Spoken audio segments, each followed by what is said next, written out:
Hi, everyone. Thank you all so Someone much for volume. joining. If everyone could please mute when they enter, that would be amazing. So, hi, everyone. My name is Gabby Niosa. I am the current SSHP president. And today we're going to be doing our clinical pharmacist panel, and it's also doubling as an admissions event. So, thank you to any prospective students who are also joining this event tonight. I just want to let you all know that this event will be recorded and posted online. So, if you're uncomfortable having your camera on, I just want to let you know you're more than welcome to turn it off. But I'm actually going to turn it over to last year's SSHP president, Russ, and he is going to moderate the panel today. But feel free to send any questions in the chat to me. Thanks. Hey everybody, my name's Ross. I was the president of SSHP last year. I've done this panel this will be my third year. It's a lot of fun. I'm looking forward to it. We always have some great conversations. It's going to be a very informal conversation, question and answer format. If anyone has any questions, please feel free to just drop them in the chat. If you'd rather direct message them to myself or Gabby, we'll be able to see them then, and we can ask the panelists. I'll just start with some introductions. We'll just go around the table. I'd like to hear everybody. Who are you and what do you do? Chris, would you like to start? Yeah, sure thing. My name is Chris Hartley, and I am a pediatric clinical pharmacist for GI and liver transplant at the Johns Hopkins Hospital in Baltimore, Maryland. Yeah, thank you. My name is Christian Gill. I'm an infectious diseases clinical pharmacy specialist at the St. Louis University Hospital in St. Louis, Missouri. And then I also do work in preclinical antibiotic research through Hartford Hospital in Hartford, Connecticut. So kind of two different roles that I play. Sorry, I should specify there we have two Chris's. Dr. and Jamie? Hi, my name's Amanda and Jamie. I'm a transplant clinical specialist. I do adult transplants, heart, kidneys, and pancreases in Norfolk, Virginia. Thank you. Dr. Barton? Hi, good evening, everyone. My name is Allie. I am an emergency medicine clinical pharmacist at Bridgeport and Yale New Haven Hospital in Connecticut. And Dr. Najee? Hi, everyone. My name is Layla. I'm a cardiology clinical specialist at Advent Health Orlando, and I specialize in advanced heart failure, LVADs, and heart transplant. Awesome. So we have a really diverse group here. Everyone's started at URI and then went all over the country and ended up sometimes in a third place, sometimes stayed in that general area. And I really look forward to hearing about everyone's paths and how you ended up where you are. Can we just start going around, maybe in the same order if we'd like? If you'd like to jump in, feel free. What's your day-to-day responsibilities like in these different roles? So take us through a day in the life. Yeah, sure. I can start. So generally, I get into work around 7:30 in the morning. I check up with the overnight pharmacists to see if anything happened overnight. And then I pre-round on my patients. Then generally rounds last from around 8:30 a.m. to 1 in the afternoon, but sometimes go later. And then a lot of the afternoon is education, either with patients and their families or with students or residents, because we have a residency program that's around 30 residents at Hopkins. Yeah, I can go next. So I can have my general role as a clinical pharmacy specialist in ID. So typically get to the hospital and pre-round on my patients, deal with any fires, kind of like Chris said, that may have occurred overnight, and try to just get to see what's been going on with these patients. We'd then round, typically either bedside round or table round from 10:30 to noon or 1-ish. And then after that, just any follow-up, as well as kind of similar to what Chris said, either students on rotation or residents on rotation, or just working on different QI projects or other things that we have going on. So try to save a little bit of the afternoon for that. But of course, there's always things that come up in the afternoon. So never a dull moment in any of our jobs, I'm sure. I'll go next. Kind of similar. I'll come in around 8:30, see a couple patients in clinic. And then I round with the heart team and I round with my kidney transplant team. And in the afternoon, similar, working on protocols, patient education, teaching residents, students, etc. I guess I'll go next. So one thing I love about emergency medicine is that no day is even a little bit the same. So even my shifts are different. I work a mix of first and second shifts. So at some point I arrive at the hospital, and then we kind of see what the day brings in. I happen to work in a trauma center, the only burn center in the state of Connecticut, cardiac care center, and a stroke center. So anything and everything comes to my emergency department. And one of my primary roles is responding to any critical activation that comes in and like helping with bedside care, like critical dosing of medications, medication preparation, etc. But no day is the same. And then I hand off to the incoming pharmacist, and then we do it all again the next day. And last but not least, I'll go. So my day starts at 7 in the morning. I come in, I get my list of patients that I'm going to round on. I start working them up. Rounds start roughly 8:30 or 9, depending on the day. I'll round in the cardiac surgery unit. So I'll see like fresh transplants, fresh VADs that just came out of the OR. Then we go to the CCU, like the medical cardiac ICU after, and then I go to the step down unit. And so depending on the number of patients, I could be rounding anywhere from 8:30 to 3:30. If we can break for lunch, that's great. And then I do try to take some time in the afternoon to work on the resident projects I'm on and protocol writing and that kind of stuff. So. Okay, next question. What is rounding? What's your experience on rounds? What does that look like as a pharmacist? I'll start with that. That's a good question. I think rounds kind of look different depending on what hospital you're at. So I am actually not a teaching hospital, but I did do my residency training at a teaching hospital. But at my hospital, I get to work directly with the physician, the nurse practitioner, and me. And then when we're in the advanced cardiac surgery unit, we actually do multidisciplinary rounds with like the whole team. So we have the surgeons, we have the critical care team, which is comprised of their own attendings and nurse practitioners, pharmacists, and then we have my team. So depending on the floor, we're anywhere from 3 to 30 people. And basically we just assess each patient at bedside, go in, see the patients. If they have a SWAN in, we can get hemodynamics on them. And that helps guide like therapy, like inotropes, diuretics, that kind of stuff. I'll kind of bounce off of any P4s that are like looking for, experience, or even P3s looking for APPE experiences. I think it's kind of nice to see both a teaching hospital and a non-teaching hospital, because the rounds tend to be very different between the two. And like I trained at teaching hospitals, and then now I'm at a non-teaching hospital. It's nice to be able to kind of figure out what you like and kind of what you might be interested in the future. Yeah, to kind of echo that, I did most of my training at teaching hospitals, and now I am also still at a teaching hospital, so I must feel like just never growing up. But our rounds are structured a little bit differently in that it's typically an ID attending physician, and then we have an ID fellowship program who they're on service for a good portion of the year, and then usually at least one medical resident and 1 to 3 medical students. So it kind of does, and then if we have pharmacy students that are with me, then it just becomes a huge team. But so it's much we kind of take the time not only to go through each patient, but we'll do a lot of teaching in between. And they look to us as the pharmacists on the team and the pharmacy students and APPE students and residents to kind of to help lead a lot of that when it comes to antimicrobials or antiretrovirals, et cetera. So it's kind of a nice collaborative environment, but definitely a little bit different than the non-teaching services. So I think that's a great advice to kind of see both and see what you like better. And then on top of that, sometimes you also will have like dietitians will round with you. You'll have social work that rounds with you.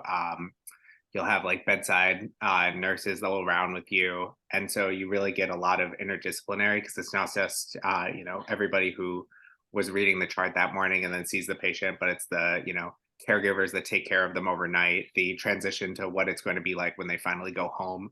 And there's a lot of interesting things that you learn on rounds. So whether you're looking at like the hemodynamics for a patient or like for our liver kids, the surgeons put like a Doppler, which can measure like the flow of the heart rate into the patient on the hepatic artery during the liver transplant. And so today we were talking through how you can hear that and how they wanted to listen for that every hour and how you match it up with like the heart rate on the screen and how they wanted nursing to do that. And then we like went into the room and like listened to it, which was kind of cool. And so it was things that like pharmacy might not normally touch, but it was a super interesting like learning experience to see that. On the complete opposite end of the spectrum, I obviously don't round in the emergency department, which I personally love. I do have plenty of experience rounding throughout my 2 years of residency. But what's different about, well, there's a lot of things different about the ED, but kind of where you end up in terms of patient care is the most critical patient in the department. You end up at bedside. So maybe that's our version of rounds, if you will.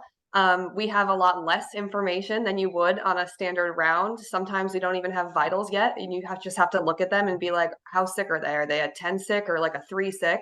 But that is what we do in the ED. We don't do rounds. It's pretty great in my opinion.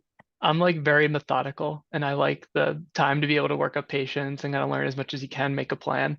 But I like did a ED rotation as a resident, and it made me so uncomfortable. But it's like a fascinating and really, I can speak to this, but growing clinical pharmacy specialist realm that you get to see like a ton of different stuff. So even if you're not interested in it, I highly recommend doing it because it's just kind of good to learn and learn to think on your feet. But it was one of the toughest like months of my life for sure.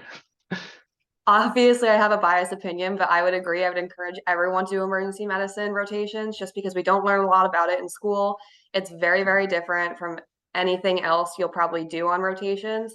And most of the people are super cool. I say that from experience. Love it. Speaking of another practice setting, Dr. and Jamie, could you expand more on how you see patients in clinic and what that looks like? Yeah. I always see everybody their first clinic visit after kidney or heart transplant. And then I see them kind of as needed after that. And I kind of peruse the clinic schedule, making sure there's nobody I need to see. But the coordinators will put patients on my schedule. I'll see who I need to see. They usually get labs around 8 o'clock, and then they show up to clinic, and then I try to catch them before the nurse sees them. So I'll take the patient back from the waiting room. I'll see the patient. Any recommendations I have, I give to the nurse. So the nurse is going to see them next. Then the nurse gives all the recommendations to the physician, probably at like 9 or 10 when I'm rounding and off on my way doing other things. So ambulatory care is a different beast, actually. There are people that just do AM care. That's kind of not for me. I like the more excitement, but I do like the mix. AM care is interesting too, because there's so many different settings within that and different practice styles and, protocols and all of that. It's interesting. I would say building off that, I hated AM care and I knew that. And when I was going into my second year residency, I forced myself to go to a program that had some sort of longitudinal AM care program just because it was so uncomfortable for me that I pushed myself to do it. And I'm so grateful I did. I was actually in like 3 different clinics, like a heart failure, an LVAD, and a transplant clinic. And I learned so much just from like half the time I would show up, have no time to like look at anyone before they're like right in front of me. And I'm like, oh, okay, why are you here? Like, how can I help you today? And you kind of like learn to think on your feet, but in a different way. And you don't have vitals, labs, or anything to look at in front of you. So it's really like assessing a patient for yourself. Kind of like how Allie was saying, like you do an eyeball test to see like, what are they doing? So if you are kind of interested in AM care, or like it kind of scares you, I recommend like having some exposure to that. Obviously you'll have it in APPEs, but it's just good skills to have to be a well-rounded person, like anything from critical care to AM care. Definitely. Also AM care pharmacists are so great in bridging that gap from an inpatient stay to, re-entering the community as an outpatient. And on that same note, we have a question for you, Leila. It is there a strong continuity of care for a cardiology pharmacist in terms of seeing the patient from admission to discharge? Oh, that is a great question. It really depends on the hospital and the program you're at, but I'm actually very fortunate. When I did my PGY2 at University of Maryland Medical Center, we had a very similar workflow to the one I have now, which we're a service. And so it's the advanced heart failure service. So anyone who's advanced heart failure, transplant, or LVADs, which are like the heart pumps, they come to our service and we follow them from admission to discharge. So whether they're in the PCU and then they decompensate and have to go to the ICU, I still follow them when they're there, and then vice versa. Like they came in the ICU crashing and burning, we stabilized them, we were able to get them to PCU. I get to watch them from admission to discharge, and it's actually really awesome because a lot of like your heart failure GDMT, you actually have like you have to decrease doses like when they're really sick, but then as they get better, you're able to go back up, you can add more, you can titrate up. So you get to see like where in their hospitalization it's good to back off, and then when you can be more aggressive and up titrate. So I get a lot of continuation of care, but I think it does depend on the hospital. Some like advanced cardiac surgery units, for example, are closed. So they don't have like outside rounding services in them. It's just up to like the surgeons and the critical care team to mediate. So it just depends on like where you are, but mine, I'm very fortunate that I get to see the whole process. Talking about continuum of care, just I happen to notice that there's 3 transplant pharmacists here, which is really cool, and it's kind of a small community. So I bet we all know like each other virtually, or at least know of other people. But transplant's one of those things where you actually don't choose anything. You have critical care patients, you have step down patients, you have post surgical patients. Am I breaking up? No, okay. You have I have AmCare patients. Not everybody goes to AmCare, but I have infectious disease patients.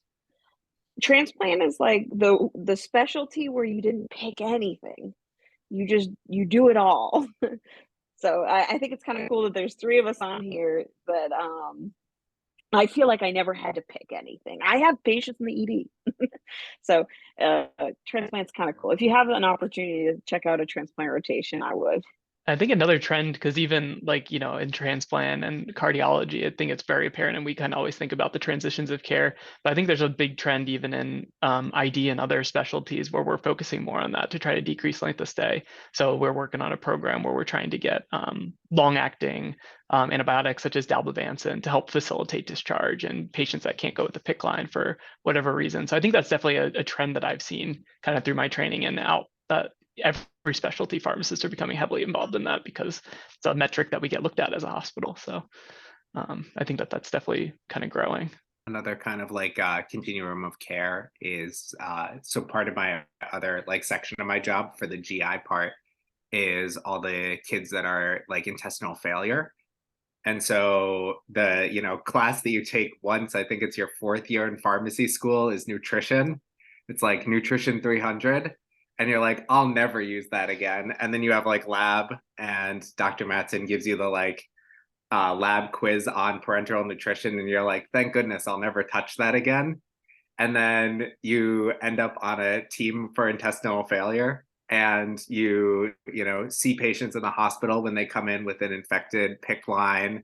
And then you go to clinic once a week where you like review their labs and then help them for their outpatient PN. And you get to work on all that kind of PN from, very sick patients in the, in the neonatal ICU who are getting resections on their bowel to patients that are going for intestinal transplant when they're, 10 or 12 years old. So funny how, like you're saying with AmCare, or not with AmCare, rather, but with transplant, you're picking your disease state and you get every level of acuity. Whereas critical care, something like that, or EM, you get your level of acuity for the most part, and then every disease state can come at you. It's funny those paradigms can switch. On that same note, very broad question here. What do you love about your job? Specific to that role, maybe, or even broader. What's rewarding? What keeps you coming into work? I love always being challenged personally. So one of the reasons why I decided to go cards PGY2 was not only just for the 1 year of training, but because I knew I wanted to do something the rest of my life. And I kind of like that I can go so diverse. Like I can be in a heart failure AmCare clinic all the way to the advanced cardiac surgery unit and be, my coworkers that work there. So I love the diversity. And every day I come in, I work with such complex patients. I am like constantly learning, looking stuff up every day. It's not like work's a breeze. I get to like come in and have a challenge. So I do appreciate that. It keeps me it doesn't feel like boring. It keeps me going. I want to echo that. Like, oh, sorry. You go ahead. I want to echo that like intellectual curiosity challenge. It's exciting. And I feel like I'm always looking for that next step. I actually went back and I did a master's program so that I could get better at stats. And now I'm doing more research, and you're looking for the next question, the next thing to research and do. The other day I was looking at how to become a fellow of ACCP. There's a lot of various steps that are like intellectually very challenging, and it's kind of exciting to like go for the next step, even though you're out of school. It's it can be exciting to like challenge yourself. I definitely agree. I think, as I said, I picked the emergency department, so I see everything on the scale of 0 to 10. I get questions on what do we have to unclog earwax, all the way up to you know, this patient has an LVAD and is in cardiac arrest. Like, what do we do about that? So a very broad range of disease states, and it keeps me accountable for making sure I'm up to date with current knowledge.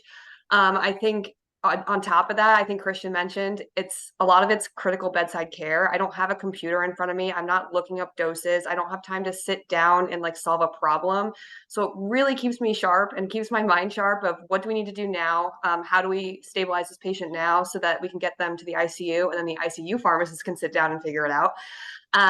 But other than that, the other most rewarding part of my job is definitely the people I work with.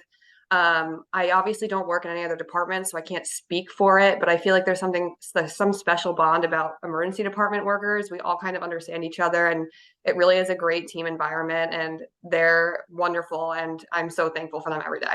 I would kind say, of like, one of my. Oh, go go ahead, ahead. Chris. You're good. So I kind of can't come with like a little bit of a different background. I did a lot of like kind of after I did my residency training, I did a fellowship. So I did a lot of basic research and like PKPD research. So I really like the aspect of like microbiology and PKPD because that's something I think us pharmacists really own.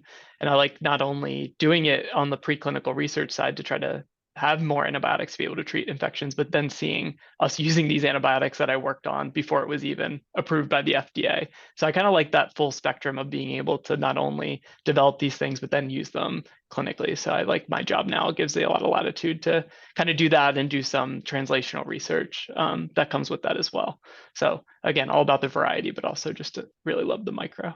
I'd say my favorite part about my job is that there's not a ton of data usually for how to treat a lot of the diseases that we treat.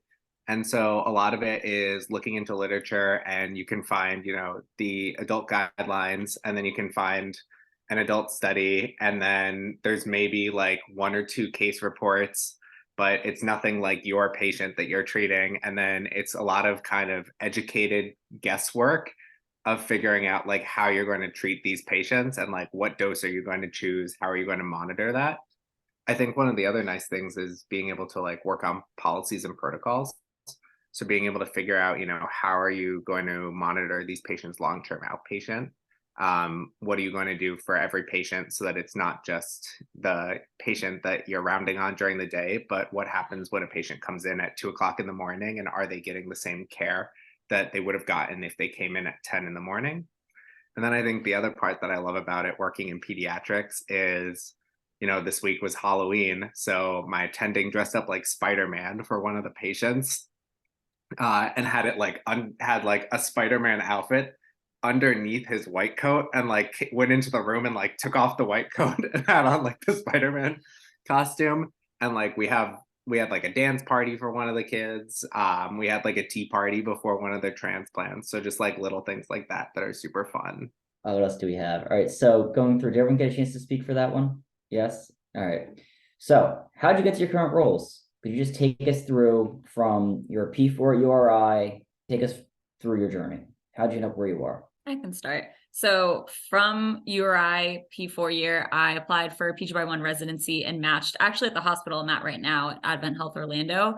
And I did my PGY1 residency there. I was actually between cardiology, critical care, and ID. And I had cards and ID rotation before mid-year. And I was going back and forth, back and forth, back and forth, talking to the ID pharmacist, talking to the cards pharmacist, like trying to rack their brain. And I can't even tell you how I got to this decision, but one day it was like 9:30 p.m. I was driving home from work and I was like, cards. And as soon as I said it, I had like the biggest smile on my face. I don't know like what made me come to that decision, but it was like I was just thinking about it on and on. Finally, I called my parents and I was like, I want to do cardiology. And they were like, oh, we're so happy. Like, and from that moment, I haven't stopped smiling. Like cards just, I don't know how it found me, but it was like meant to be. And so then I started applying for all my PGY2 programs. There's not that many. There's only like 39 or 40 which is like, I think the lowest amount compared to, critical care or EM or ID. So I ended up casting like a pretty broad net. A lot of programs end up early committing. So if you are interested in cards, don't get discouraged. Even if a lot of programs do early commit, there are plenty that don't. And so I basically compared all of the programs. I that was interested in, interviewed at, and I had a checklist of like, I know I want these rotations, I want these experiences, I want it to have this staffing, and it's okay to be picky about, you know, every second or every third staffing, because it is a lot. But University of Maryland Medical Center was like my number one, and I fell in love the second I interviewed with them. Luckily they liked me, and that's where I ended up going. I had my PGY2 experience there, best experience ever. I love that hospital. I would literally stay there if it just, my fiance at the time, now my husband, but he ended up moving to Florida, so I kind of followed him, and luckily a job opened for me at Advent Health, and it was exactly the same job I would have kept if I was at Maryland, which was advanced heart failure. The reason I love advanced heart failure, again, is just because it's so complex, keeps me on my toes every day. I get to deal with like a wide population, from like medical management, surgical management, post-transplant, post-VAD. So that's kind of the steps I took. If anyone has any more specific questions, if you're into that, like, you can always ask Gabby or Russ, and I'm happy to answer, but that's kind of the overview. I'll go next. I graduated in 2011, so kind of a little while ago. I did a PGY1 in Detroit. I had Maggie Charpentier as a mentor, and she told me, Amanda, get out of New England, go check out something else. You know, you did all your APPEs here. And so I kind of, there's so many PGY1s, you have to narrow it down somehow. And so I kind of thought Midwest was somewhere to check out, not too far from home, but definitely different. So PGY1 at Henry Ford, I had my transplant rotation in the first half of my year, not intentionally, just happened to get that. I picked a bunch of rotations that I thought would be interesting, and loved it, loved it. And so I went for PGY2. Now, I do recommend that if you're really into something from the get, I would find a PGY1 that has a PGY2 and whatever you're interested in, because early committing is very, very common. And I ran into that even 10 years ago. So I was looking for a PGY2 in transplant, and I applied. I was like looking, and my list shrunk into like half or less because of all the places that early committed. Anyway, I ended up getting a residency spot in Pittsburgh, which was my number one choice. And then from there, I really liked heart transplant specifically. So then I was looking for a job. Yeah, go heart transplant. I was looking for a job that was close to Boston, looking for a heart transplant pharmacist, which is very niche. And the closest spot was Virginia. So, if you're going real niche, just be ready to like not be too picky about geographic location. But I knew what I liked, and I only knew it after I did it. So try everything, and you'll eventually find what you like. And so anyway, I've been in Virginia ever since. Probably a good segue into my story, because I actually also did my PGY1 residency at Henry Ford Hospital in Detroit, and then did stay on for PGY2 ID there as well. So kind of echo Amanda's thoughts there, that early committing is nice if you have a program that has what you want from a PGY1, and they also do have something that you're interested in. From there, I was not done learning quite yet, but I think we would all echo that none of us are. But I wanted to learn a little bit more about preclinical kind of PK/PD, because a lot of the decisions we make in ID that affect patients come from like mouse models. So I went and did a fellowship for 2 years at Hartford Hospital in Connecticut, and then stayed on full time there as a senior scientist for 2 years after that, working remotely. Working remotely was not for me. So this job opened up as a clinical specialist, and I was able to take it. It's a great environment here at SLU. We have a residency program, so I get to do a lot of teaching. We have 2 schools of pharmacy that we take students from pretty regularly. If any URI students are from the area and they want to do a rotation here, let me know. But we get to see a kind of a wide variety. And then I still get to kind of do a little bit of that preclinical research just on the side, kind of in a part-time role. So I really love both parts of my jobs, both the full-time and the part-time. So wouldn't be the same without being able to do both. And also Henry Ford, anybody who's interested, you have to let us know as well. There's a great kind of like pipeline from URI to Henry Ford. Some faculty had passed through there as well. Dr. LaPlante, Dr. Bratberg. So a lot of really great people. So certainly reach out. I will preface this by saying, again, you should do an emergency medicine rotation if you can, and this is why. Like I mentioned, we don't learn that much about it in school, like in lectures, maybe like a couple of lectures. I don't really remember, but I remember, going into P4 year, I really liked infectious disease, and I thought that was the route I wanted to take. And I really was convinced that was the route I wanted to take. Like even through mid-year, like I was looking at mostly programs that offered like PGY2s in infectious disease because that's what I thought I wanted to do. And then come January, so after all my applications were sent out and everything was sent in, I had my emergency medicine appy at the Rhode Island hospital. And I was like, oh, wow, this is like something I didn't even know existed. Like this is such a different area of medicine. I love how fast paced it is. So I was like, this is what I want to do. Luckily, I matched at Yale New Haven Health at Yale New Haven Hospital for my PGY1, which offers both emergency medicine and infectious disease for PGY2s. And I was able to get both of those rotations early on in my year to kind of decide which one I wanted to early commit to. I ended up going down the emergency medicine route, which I think is great. We get a lot of infectious disease in the ED, and sometimes we are not the best stewards, but we try our best. And so I did my PGY2 at Yale New Haven Hospital, and then Bridgeport Hospital, which is part of the Yale New Haven Health System. They reached out to me and they're like, we have an opening. Do you want it? And I was like, absolutely. So this job kind of fell into my lap and I love it. And then just recently, I got my board certification and here we are. And then for me, I did my P4 rotations. And then after that, I had matched at Maine Medical Center, which is in Portland, Maine. It's the level 1 trauma center for Maine and like half of New Hampshire. And I originally was thinking that I wanted to do critical care. And I had my first rotation as my pediatrics rotation, which was required. So a lot of PGY1s, if they have a children's hospital affiliated with it. So Maine Med has the Barbara Bush Children's Hospital, which is like one floor of the hospital. And it was a required rotation. So sometimes they have required, sometimes they're elective. But I loved the rotation and I ended up deciding that I wanted to do pediatrics for my second year and for my career. The issue was that there's not a PGY2, so postgrad year 2 at Maine Medical Center for pediatrics because it's too small of a children's hospital. And so I re-entered into the match.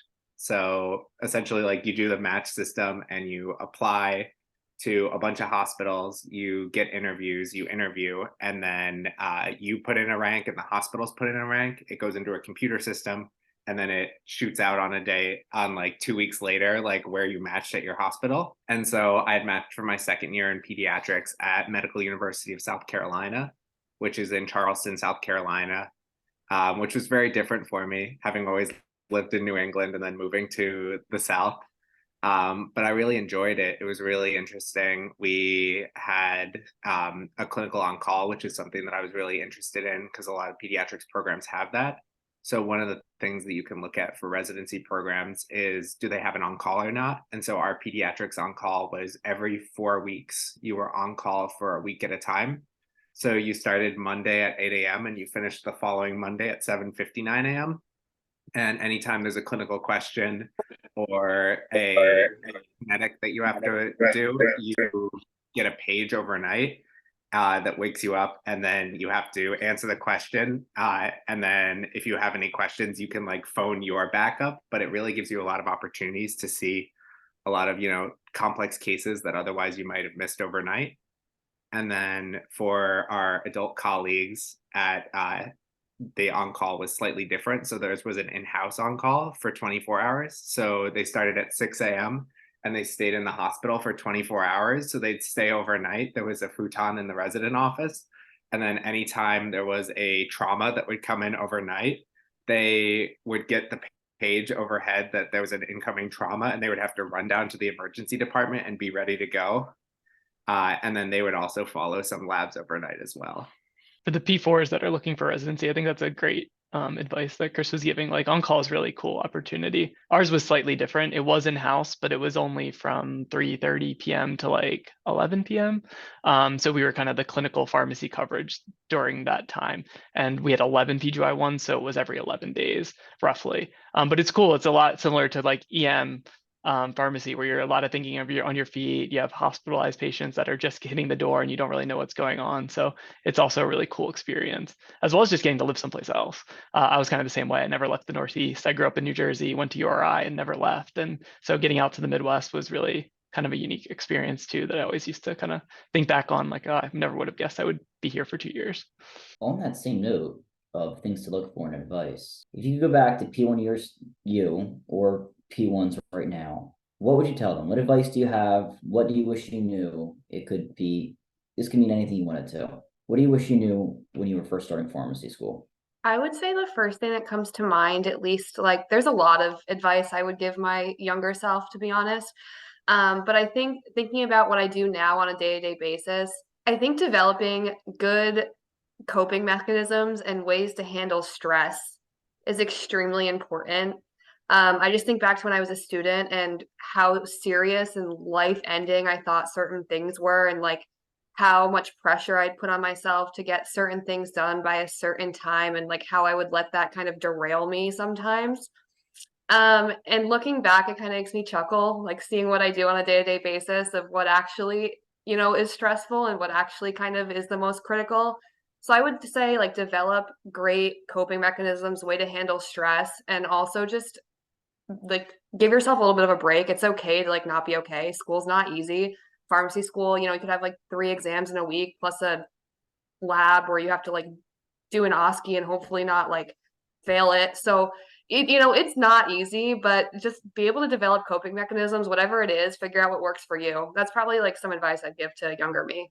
Can I go next? Don't be afraid to reach out to the teachers. I always thought of myself as being kind of a number in the back of the room, and it wasn't until my like during my APPE rotations where I actually got to know the teachers and the professors, and they can help you out a lot. They have a lot of great advice that they are looking to give to you. You're not just a number to them. But anyway, they don't just reach out to you. You have to reach out to them, tell them that you're interested. They have advice for you.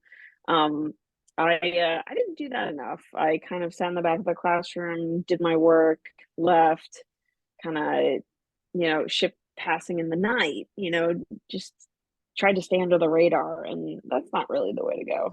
I wish I could have been more involved earlier. So one other thing that I would say is, like, we get a lot out of this degree, and there's like all of us sitting up here do very different jobs. And so don't limit yourself into thinking just because you go into one thing, that's what you have to go into forever. Like, there's a lot of flexibility and a lot of learning on the job. So there's a lot of opportunities that you can either, take the position you're in and optimize it to something that's more along the lines of what you wanted, or, completely switch gears. So I just don't think you're just pigeonholed into just because you did this one experience or one specialty PGY1 or PGY2, et cetera. Like, there's always opportunity to do something different. It gets you pretty far with this degree that we have. I want to echo that really quickly. In pharmacy school, I worked at Rhode as a technician, and I was just like, this is it. This is what I'm going to do. And it wasn't until my APPEs and I started talking to the professors, and I was like, oh my goodness, your job rocks. Your job rocks way more than the pharmacists that I work with currently. So you want to work retail, but keep your eyes open for like other opportunities. I think my piece of advice would be that grades aren't everything.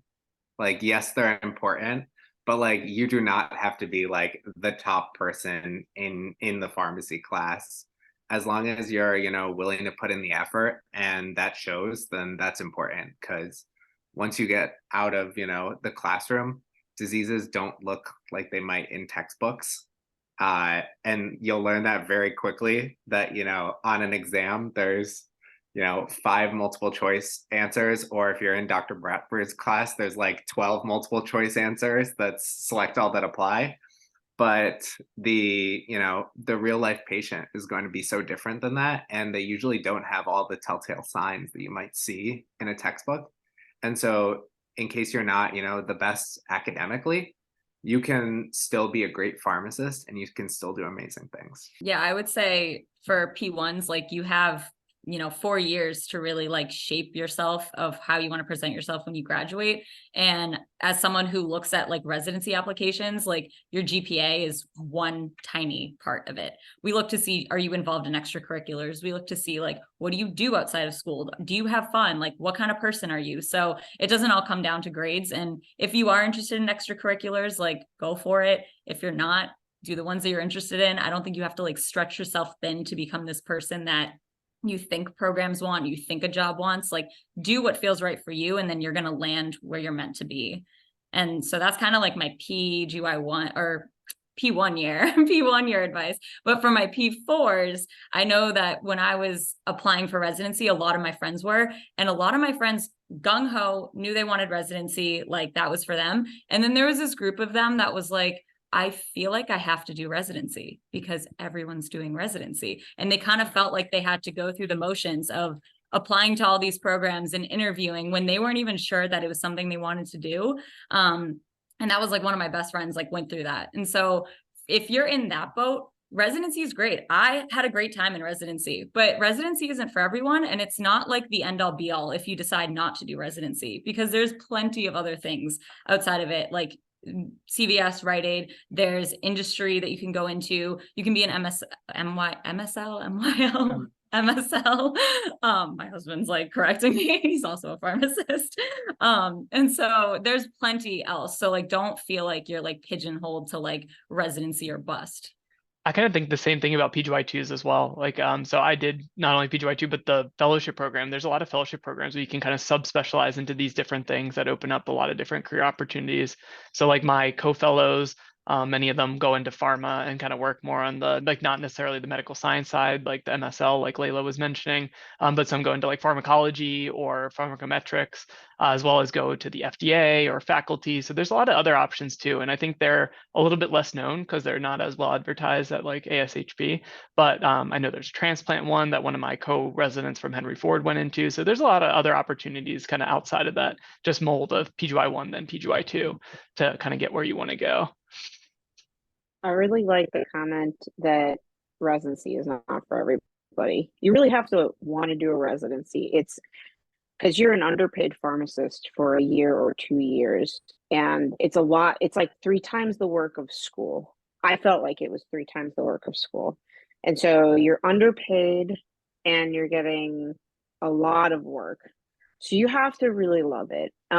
And if you don't do a residency, you can still get a hospital job. We've hired a lot of people actually out of school, or you get a small, you go to a smaller hospital, work your way up in a smaller hospital, then you can work at a bigger hospital. But there's other paths, versus not everybody needs to do a residency.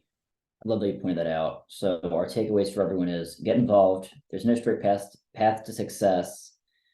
And don't worry if you don't know what you want to do right away, because you'll figure it out. Right? All right. Thank you so much for everyone's time. If there's any closing thoughts, really want to get in there, be my guest, you can unmute. I wish everyone the best of luck, all our students. You have a great year ahead, already 2 months into it. I hope everyone has a great night. Thanks so much for all your time. You're fantastic. I think that concludes our program.